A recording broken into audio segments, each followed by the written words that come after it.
안녕하세요, 여러분. 국어 권양숙 선생님입니다.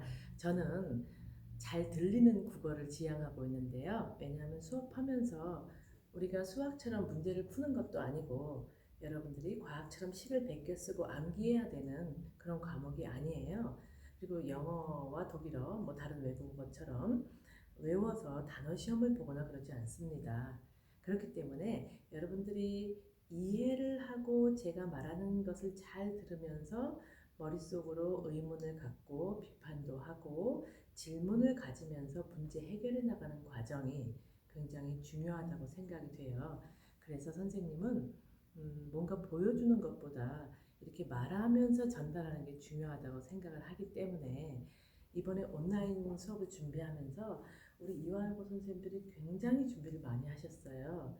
그리고 많은 기자재를 샀고요. 일단 아이패드도 샀고 방송용 기자재 사시고 또 유튜버용 마이크도 사시고 그 다음에 반디캠이라든가 여러 가지 앱을 사서 편집 기술을 활용하고 파워포인트 특별한 효과를 많이 넣고 그렇게 준비하시는 걸 보고 저는 굉장히 뿌듯하더라고요. 언제 우리가 이렇게 정말 열심히 수업을 준비하고 자기 수업을 스스로 모니터링 하겠는가 이런 생각이 들었어요.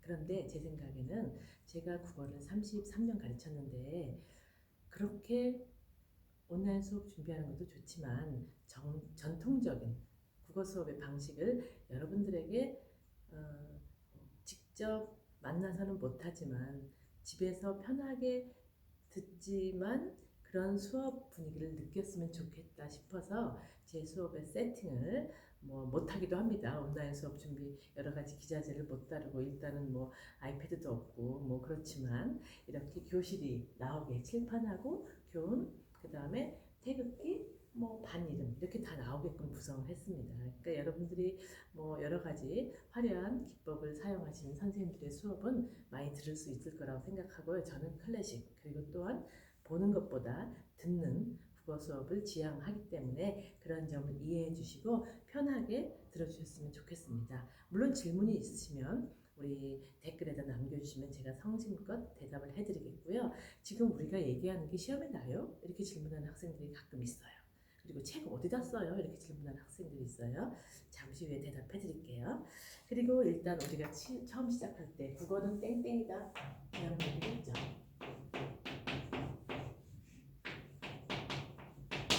국어가 무엇일까? 이번 꼭지를 준비하면서 선생님 생각이 들었는데 국어는 완성된 과목이라기보다는 어디를 향해서 가는 디딤돌 같은 징검다리 같은 징검다리는 강을 건너가기 위한 것이지 그 위에서 사는 사람은 없잖아요. 그래서 국어는 디딤돌, 징검다리 같이 어디론가 가게 만들어주는 그런 도구적인 교과이다 이런 생각을 했습니다. 그래서 여러분들이 국어를 열심히 듣고 선생님이 얘기하는 내용을 들으면서 이해하고 생각하고 다음에 저 선생님 뵈면 이런 질문을 꼭 해야겠다 이런 마음을 갖게 된다면 여러분들은 지금 국어라는 과목을 잘 디디고 계신 겁니다. 그래서 국어의 말하기를 잘 듣고 이해하고 의사소통하는 그런 학생들을 저는 매우 사랑합니다, 여러분. 교실에서 만났을 때 그렇게 교류를 했으면 좋겠습니다. 저를 디딤돌로 사용하세요. 자, 그럼 그렇게 얘기를 하면서 우리가 지난 시간에 문학이라는 것이 왜 기록문학과 구비문학이 있고 서정과 서사가 있다 그런 얘기를 했어요. 그러면 문학이 왜 하나가 아니고 여러 개일까? 사람들은 왜 문학을 나누는 걸까? 시험 내기 좋기 위해서 그런 걸까요? 요걸 보시면 이것은 우리 문학의 갈래가 하나의 문학이 건축이다, 집이다 이렇게 비유한 사람들도 있지만 하나의 나무라고 본다면 그 문학은 서정과 서사와 교술과 극 이렇게 네 개로 나누어 봐요. 나누어 보는 이유는 여러 가지가 있습니다. 제가 나눈 건 아니고요. 어쨌든 비슷한 갈래길이 무엇을 추구하냐, 그다음 어떤 방식으로 표현하는가, 그 다음에 사람들에게 무엇을 주고자 하는가 이러한 방향성에 따라서 크게 네 갈래로 나눈 것입니다. 서정이라는 갈래는 지난 시간에도 말한 것처럼 인간의 감정과 정서를 노래해 주는 것이죠. 그다음에 서사라는 관례는 어떤 이야기하기, 말하여 전달하고자 하는 정교하게 앞뒤가 짜임이 맞는 기다란 양식의 어떤 허구를 서사라고 얘기를 하는 거죠. 그 다음에 교술이라는 양식은 무언가 자기가 느낀, 즉 어떤 서술자나 주인공이 있는 게 아니라 내가 말하는 사람이 느낀 교훈과 그런 것들을 전달하고자 하는 직접적인 그런 말하는 갈래가 됩니다. 교술. 그래서 이 교술은 작가가 말하고자 하는 내용이 직접 드러나 있는 게 특징이죠. 그 다음에 마지막 극은 사실 교과서에서 많이 다루지 않아요. 그래서 선생님들은 문학을 전공한 선생님 입장에서 굉장히 아쉬워요. 왜냐하면 드라마, 극이라는 양식은 우리나라의 전통 양식 중에 판소리에도 있지만 여러 가지 관객하고 수행하는 사람하고 화자와 청자의 교류도 보여주고 굉장히 사회적인 그 맥락 속에서 언어가 사용되는 것을 잘 보여주는 역동적인 문학의 장르거든요. 이런 것들이 잘 표현이 되지 않고, 왜냐하면 시험 출제하고 평가하고 하는 것도 좀 어렵기 때문에, 그래서 저희 학교에서는 이것들을 학생들 수행평가로도 하고 여러 가지 활동들을 했었습니다. 심지어는요, 여러분들한테 보여주고 싶은 것도 있는데 선생님들이 직접 연극을 하기도 하고 학생들이 단막극으로 만들어서 그 극을 이해하기도 했었어요. 아마 여러분들도 시간이 조금 주어진다면 그런 활동을 할 기회가 있을 겁니다. 자, 그런 활동 나중에 기대해 보시고요. 그럼 우리가 어떤 갈래의 문학 작품을 읽어볼까? 이 네 가지 갈래들이 각각 지향하는 바도 다르고 표현 방식도 다르고 그렇지만 주제라는 측면에서도 굉장히 다양하지만 어떤 같은 주제를 다른 방식으로 표현해 주는 걸 잘 보여줍니다. 그래서 우리가 어느 한쪽에 치우쳐서 문학을 감상하는 것이 아니라 골고루 감상하면서 문학적 기교와 감상법과 그다음 사회적 역할, 그다음에 어떻게 현실을 반영하는가를 익힌다면 굉장히 균형 잡힌 문학에 대한 이해를 할 수 있을 것 같습니다. 그래서 우리가 서정에 대해서 아마 이은미 선생님께서 향수를 설명하시면서 자세히 해주실 것 같아요. 그래서 일단 저는 서사에 대해서 여러분들과 함께 하겠습니다.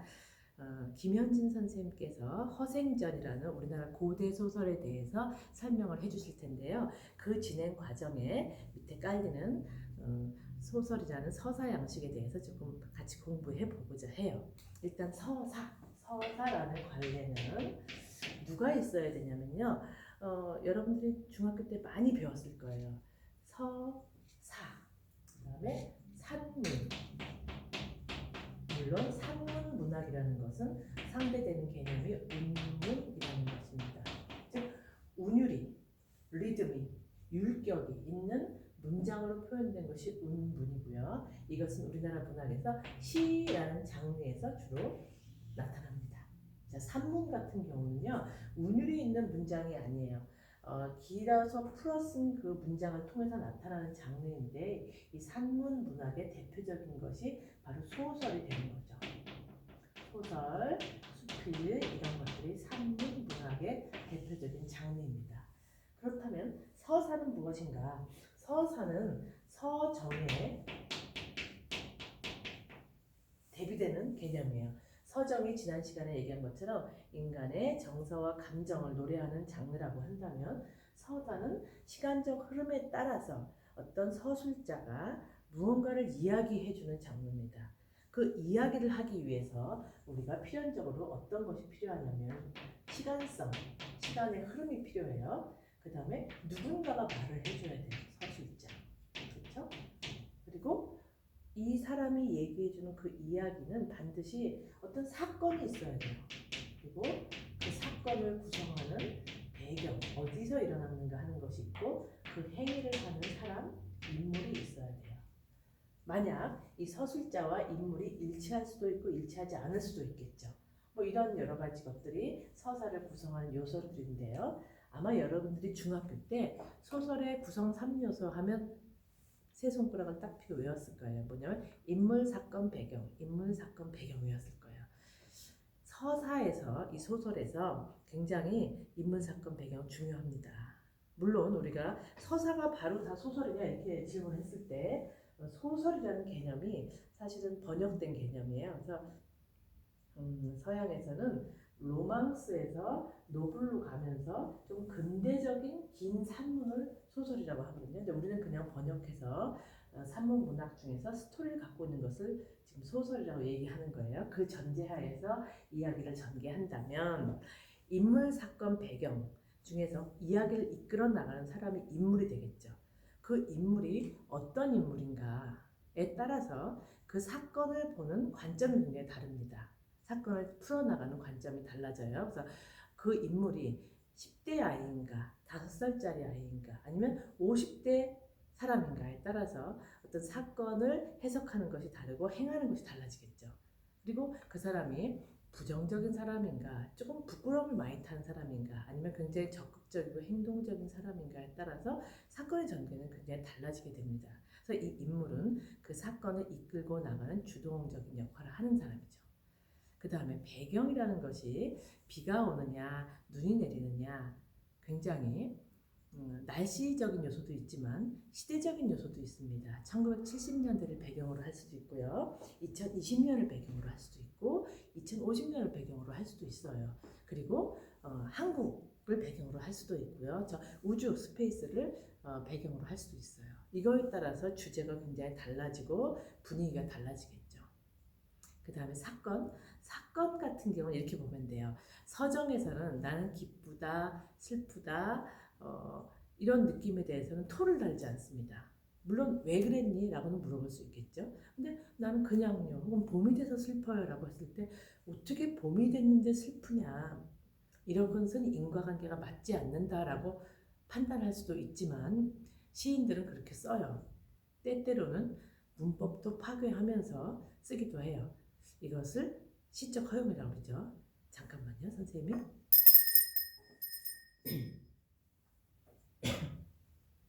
죄송합니다. 그래서 우리가 어디까지 얘기했죠? 그래서 인물은 굉장히 여러 가지 행동을 하는 사람이었고, 그 다음에 배경은 여러 가지 주제를 암시해주는 역할을 해주고, 그거 자체가, 배경 자체가 주제가 되기도 하죠. 사건에선 제일 중요한 게 뭐냐면, 뭔가 우리들은 현실 세계에 살고 있어요. 그런데 문학은, 특히 소설은 픽션이라고 했잖아요. 허구성. 근데 이 허구가 정말 말도 안 되면 우린 듣고 싶지 않아요. 그래서 사람들은 현실에서 살기 때문에 현실을 바탕으로 한 얘기를 듣고 싶고, 현실에서 말이 안 되는 얘기보다는 그럴듯한 얘기를 듣고 싶어 하거든요. 그래서 이 사건은 제일 중요한 게 인과관계에 의해서 앞뒤가 고리가 열려지고 연결이 되고 맥락이 맞고, 그래서 그랬구나라는 그런 게 연결이 돼야 돼요. 긴밀하게 연결이 돼야 된다. 이게 바로 소설에서 그 사건이죠. 그래서 앞에서 뒤에 일어날 일을 미리 암시해주기 위해서 뭘 하냐면 복선을 깔죠. 그래서 뒤에 저 사람이 나타난 걸 보니까 이때 둘이 이것 때문에 연결되나 보다라고 중심 소재도 굉장히 중요한 역할을 하죠. 그 다음에 그래서 그런 줄 알았는데 그 뒤에 보니까 그게 전혀 아니었네, 뭐 이런 반전 같은 것도 생기게 되죠. 소설에서는 이 많은 기법들이 허구의 세계를 좀 더 잘 짜여지도록 형상화해주기 위한,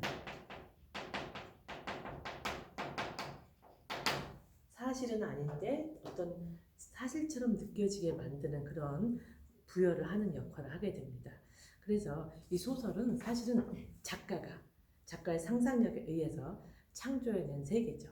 허구의 세계요. 그렇지만 여기 나오는 인물, 그다음 어떤 사건, 이걸 통해서 굉장히 통일성 있게 전개가 되어져 있기 때문에 사람들로 하여금 또 다른 현실을 보여주는 그런 장르가 바로 서사, 즉 소설이 됩니다. 그러면 우리가 오른쪽 손 5개를, 5손가락을 한번 들고서 이 소설의 특징 5가지만 한번 짚어가도록 하겠습니다. 첫 번째, 아주 많이 강조된 거죠. 소설은 사실이 아니야. 물론 소설이 사실이 아니다는 것은 진실이 아니다는 것은 아닙니다. 소설은 일어났던 일을 그대로 쓴 게 아니야 라는 의미에서 사실이 아니라는 거죠. 그것은 소설의 무슨 성? 허구성입니다. 1번 허구성. 소설은 현실에서 소재를 취해요. 그렇지만 그대로 일어났던 그대로 쓰는 것이 아니라 작가의 상상력을 통해서 만들어진, 한자로 얘기하죠. 가공해준 허구의 이야기다. 픽션이다. 허구성이 1번 특징입니다. 두 번째 특징은 뭐냐면요. 1번의 쌍둥이에요. 허구이지만 정말 그럴듯하다. 이게 2번 특징이에요. 이것이 바로 개연성입니다.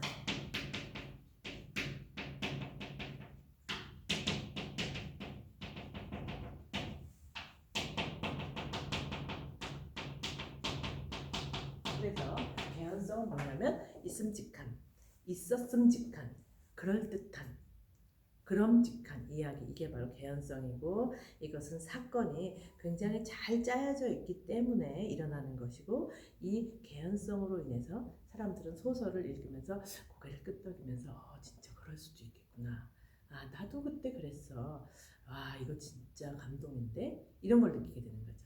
자, 그럼 세 번째 소설의 특징은 뭐냐면요, 소설이 마냥 거짓말은 아닌 것이 꾸며낸 이야기지만 그럴듯한 그 스토리와 인과관계를 통해서 무엇을 주냐면 사람들에게 굉장히 감동을 주는 진실을 추구합니다. 굉장히 모순된 형태이죠. 거짓말을 통해서 진실을 추구한다. 이건 왜 그러냐면 있었던 일의 세계에 갇혀 있기에는 그 나머지 가능성이 없다고 보기에는 우리의 정신세계가 추측을 하고 추리하고 계속 상상하기 때문이죠. 그래서 거짓말이지만 진실성이 있다 라고 얘기합니다. 사기성이 아니고 진실성입니다. 그래서 허구를 통해서 인생의 참된 모습은 무엇인가, 이런 걸 추구하는 거죠. 그 다음 네 번째 특징이 바로 뭐냐면 소설이 갖는 산문성. 산문성은 뭐냐면요, 아주 길다랗게 얘기를 해야 돼요. 서정은 4줄로도 표현할 수 있어요. 혹은 시조처럼 3줄로도 표현할 수 있고요. 그 다음 아주 짧은 시, 2줄짜리 시도 있습니다. 사람들 사이에 가고 싶다. 그게 섬이라는 시잖아요. 그 사람들 사이에 섬이 있다. 그 섬에 가고 싶다. 이게 정현종 시인의 섬이라는 시인데요. 사람들 사이에 섬이 있다. 그 섬에 가고 싶다. 2줄이에요. 그러면 이게 사실이냐 아니냐, 사람들 사이에 섬이 있니 없니, 뭐 어디 섬이 있다고, 그 섬의 이름이 뭐야, 사람 섬이야, 가고 섬이야, 뭐 이런 거 묻지 않습니다. 경도비도 어디 있어, 이런 거 묻지 않아요. 그렇지만 서사 같은 경우는 길고 풀어내야 돼요. 그 주제를 풀어내기 위해서 무엇이 필요하냐면 어떻게 했다라는 서술이 필요하고요. 그 다음에 그 사람들이 나누는 대화, 엄마 아빠가 있었는데 참 사이가 좋았다, 이걸로 끝나는 게 아니라 어떤 대화를 주고받으셨다. 그쵸? 사이가 좋은 엄마 아빠, 사이가 좋은 친구들은 어떤 대화를 주고받는가, 이거 구체적으로 보여줘야 됩니다. 그 다음에 세 번째로 뭐가 있냐면 묘사를 구체적으로 해줘야 돼요. 그래서 소설은 서술, 대화, 묘사와 같은 기법들이 표현이 돼야 돼요. 그냥 한 줄로 압축해서 표현하면 안 돼요. 그럼 소설이 아니에요, 시예요. 그래서 이 길게 서술하다 보면 앞뒤가 안 맞으면 안 돼요. 서로 앞뒤가 맞아야 되고 연결고리가 잘 되어 있어서 끊어지지 않고 이어져 가야 돼요. 그리고 대화 속에 단서도 있어야 되고요. 사람들이 그 장면을 통해서 자기 머릿속에서 리플레이를 하면서 연상하고 그럴듯하구나라고 받아들여져야 되는 것이 바로 소설입니다. 자, 그래서 네 번째가 산문성이었고요. 이제 다섯 번째 할 차례죠. 다섯 번째 특징은 바로 뭐냐면 서사성이에요. 물론 이 외에도 더 많은 특징들을 얘기하는 분들이 있습니다만 일단 우리가 서사성을 꼽는 이유는 뭐냐면요, 서사, 천천히 발걸음을 앞으로 옮기듯이 시간의 순서에 따라서, 흐름에 따라서 전개되는 것이 바로 소설입니다. 서정은 삶의 한순간 단면을 딱 잘라서 이때 난 어땠다라는 그 날카로운, 정말 비수같이 날카로운 그 느낌, 깨달음, 이걸 보여줄 수 있어요. 그런데 소설도 물론 단편소설은 짤막한 순간에 5분간, 5초간 순간을 묘사할 수는 있겠습니다만 어쨌든 이야기가 시간에 따라서 쭉, 시간의 흐름에 따라서 전개가 돼요. 시간의 흐름에 따라서 전개가 된다. 인물, 사건, 배경들이. 그래서 소설의 특징 5가지 잘 기억하시고, 허구, 개연성, 쌍둥이, 그다음 세 번째 진실성, 산문성, 그다음 서사성을 꼭 기억하시기 바랍니다. 자, 그래서 우리가 아까도 얘기했듯이 사실과 허구와 진실의 차이점 기억해야겠죠. 사실은 있었던 일, 허구는 만들어낸 이야기, 그러나 만들어낸 이야기에 진실이 없는 것은 아니다. 이게 소설에서 접근하는 그런 진실의 개념이에요. 자, 그러면 소설의 요소들을 이제 쭉 보자면 우리가 주제 같은 것들을 볼 때 나쁜 사람은 망해야 돼. 이런 주제. 그런 책 읽어본 적이 있어요? 자기 혼자 돈 욕심 내는 사람은 망해 마땅해. 이 말이 지금 사실 맞는 말이에요? 옳은 말이에요?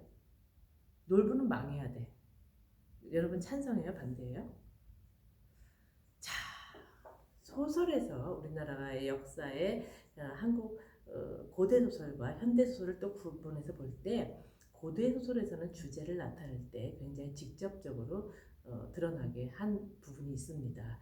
그리고 작가가 생각하는 바를 아주 직접적으로 제시를 해줬어요. 어떻게 슬프지 않겠냐? 이 장면을 보고 어떻게 슬프지 않겠냐?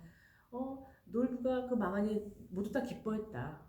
당연한 것이다. 이렇게 드러냈다면 현대 소설에서는 그렇게 직접적으로 제시하기보다는 작품 속에, 대화 속에, 묘사 속에 자연스럽게 나타나게 하는 것이 현대 소설이라고 볼 수 있어요. 그래서 그 주제들이 그렇게 전개된다는 것을 이해하면 되겠고요. 그 다음에 이 주제를 잘 드러내기 위해서 사건, 아까 사건 있었죠? 이 사건을 어떻게 배치할 것인가가 굉장히 중요해지거든요. 그래서 우리는 그런 것을 뭐라고 얘기하냐면 플롯이라고 얘기해요. 플롯, 구성. 이 구성은 왜 중요하냐면 어떤 이야기를 A, B, C, D를 기차 첫째 칸부터 넷째 칸처럼 A, B, C, D로 구성하느냐 아니면 섞어 놓느냐 병렬로 놓느냐 뒤죽박죽 놓느냐에 따라서 굉장히 주는 느낌이 달라요. 그래서 여러분들이 이제 교실에 모여서 막 떠들고 서로 떠든다고 얘기하죠. 잡담도 하고 수다도 나누고 뭐 정보를 교환할 때 항상 교실에서는 보면 얘기를 아주 재밌게 하는 친구가 있어요. 모든 교실에는 이야기꾼들이 있다. 선생님 그렇게 생각하거든요. 여러분들은 그 친구를 아주 금방 발견할 수 있을 거예요. 왜냐하면 그 친구 주변에는 항상 사람이 많아요. 왜? 이야기를 재밌게 해주기 때문이에요. 그 친구의 얘기를 잘 보면 그걸 전달하는 나는 아무 재미없게 전달하는데 이 친구는 무슨 얘기든지 아주 찰지게 구성을 해요. 그 비밀은 바로 구성에 있습니다. 어떤 얘기를 앞에 하느냐 그리고 어떤 대사를 뒤에 넣느냐 이거에 따라서 사람들이 받아들이는 그 생각의 속도라든가 감성의 흐름이 달라지거든요. 이거를 이제 구성이라고 하는 거죠. 그래서 우리가 이 구성은 아주 하나만 갖고 주제가 쭉 가는 경우도 있고 여러 가지 복합적으로 주제가 동시적으로 일어나는 경우도 있고요. 기차 열차칸처럼 차례차례 일어나는 경우도 있죠. 그래서 우리가 단편 소설에서는 단일 구성, 그 다음에 장편 소설이나 현대 소설에서는 굉장히 복합적인 구성, 인물도 여러 사람이고 사건도 여러 가지가 동시에 일어나는 것이죠. 그 다음에 피카레스크식 구성이라고 해서 이거는 다른 얘기가 동일한 주제로 묶여서 전개돼요. 등장인물은 같은데 주제가 다른 얘기들이 쭉쭉쭉 나타나기도 하죠. 이런 거 피카레스크식 구성이라고 하고요. 그리고 우리가 사건의 진행을 할 때 아까 시간의 흐름이라고 얘기를 했는데 이 시간의 흐름이 과거, 현재, 미래 이런 식으로 쭉 단선적으로 가는 경우도 있고 처음 현재에서 시작해서 과거 회상으로 넘어가는 경우도 있죠. 그 다음에 어떤 전달자가 있고 그 안에 또 다른 얘기가 있는 구성도 있죠. 그래서 우리가 그런 걸 뭐라고 얘기해요? 어디 갔을까요? 평면적 구성.